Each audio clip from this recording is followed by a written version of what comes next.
You just want to be in real rides, don't you? How tight is your shot? Oh, It's here. Dang it. I was gonna just like tailgate you and just be like, I'm in it. I'm in it. well, you can kind of see, you can follow us and maybe, I don't know. You can see out the back. But if anything, I'm recording right now. Hello, William.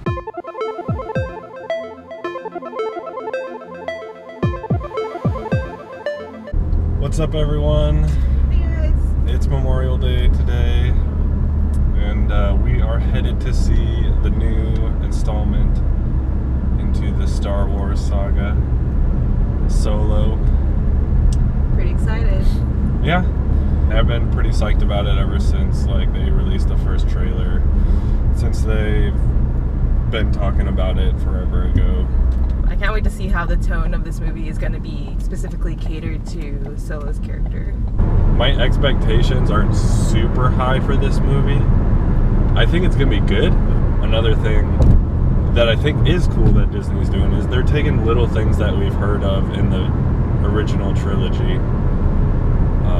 We had it with Rogue One, where there's a question that really no one Was asking. cared. Yeah, no one was asking this question, but they answered it anyway. It was like, where did they get the plans? Like, how did that even happen? In Rogue One, they dished it all out, and so with Solo, they're answering a bunch of other unasked questions, like how did he get the Millennium Falcon, and how did he and Lando meet, and how what was their backstory. I want to see the Kessel Run. It's like no one was asking that, but I think it's cool that they're going back and they're kind of like making that story. Yeah. So we don't have to imagine it, I guess. Mm-hmm. I will say I was kind of shocked at the actor they picked. It's one thing to like go in and play a character, but it's another thing like he's going in and he's playing an actor playing a character. Like he's trying to match Someone else. the character that he's trying to match the character that Harrison Ford created. Alrighty, we made it. Mm-hmm. We're gonna go watch this and then see you guys in a little bit. Alright, we'll see you guys in a little bit, share our first thoughts. Alrighty. Bye.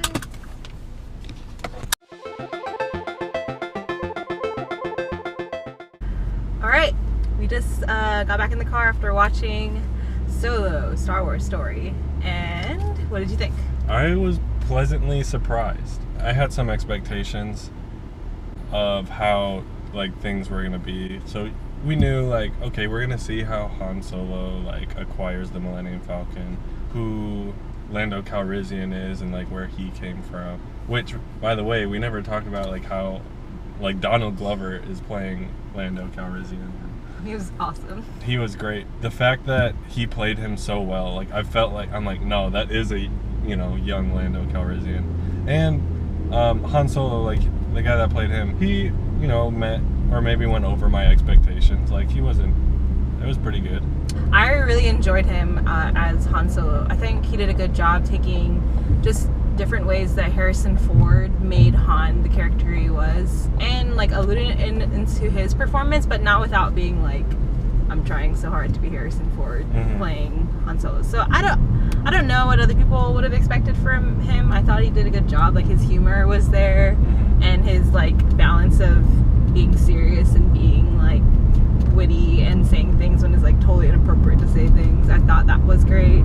Yeah, I thought he did a great job. Like the story, while it was unfolding, it was just not something I would think of. So like you don't think of Han Solo like enrolling into the Imperial Army, like to learn to be a pilot. I was like, whoa, that's kind of weird, like just to even think about that. But then the way it unfolds, you're like, okay, no, like that makes sense. There's nothing in the original movies to allude to that. Their limitations with this movie was their imagination, and like they just ran with it. Yeah. And I thought it was really good. The fact, like how he runs into Chewie. This movie, like you see the respect Chewie gets for Han, and like why he's stuck around so long, because like Han, like stuck his neck out for him. Yeah. And like saved him multiple times and like knew when to like let him go, like do what Chewie had to do. I really liked different things they did to make this movie feel like it was a part of that Star Wars universe without going too overboard. Was Madame Proxima, like the weird like caterpillar thing in the beginning. I really liked how the way they didn't like do a CGI thing for her. Like it was kind of I did notice that too. disjointed and stuff, and I liked it because it kind of reminded me of his interactions with Jabba the Hutt or other like original trilogy. I never looked into seeing if that, you know, if they were kind of going back to the roots, like how they did with the new trilogy, where like they're kind of going back to using puppets and models and shooting like that. A lot in this movie was CG. Definitely. But yes, I saw the same thing where like, oh, she was cool. kind of, I'm pretty like sure she was a puppet, and like it looks more real than CGI. What did you think of the curveball with Darth Maul's character popping up on? So I guess I was really surprised at that part, because I guess I was thinking this was after the prequels, kind of like in between the prequels and then episode 4. Oh, so you think it's before episode 1? Wouldn't you? All right, so we had some technical difficulties. Somehow the GoPro shut off or overheated or something. Not sure where exactly it cut off, but we want to just wrap up some thoughts. First of all, just to wrap up our Darth Maul.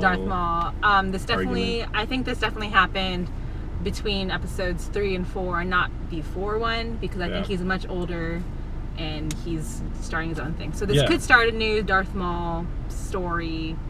It'll be interesting to see what they do with that, because if we are correct, it's kind of building off of like what happened in the Clone Wars like, cartoon. That's one of my favorite villains. Just to wrap up our thoughts about the whole movie, we loved it. It was really good.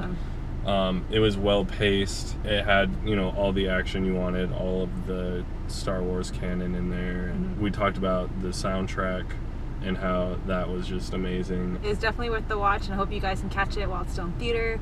Maybe a few times. We probably will watch it a few more times. And I hope that you guys enjoyed this video. If you did like it, feel free to like our video and also subscribe to our channel. If there's anything else you want to see in these videos, feel free to comment with your thoughts. And we hope that you guys are having a great Memorial Day weekend, and we will catch up with you guys soon. Yep. All right. Bye. Bye.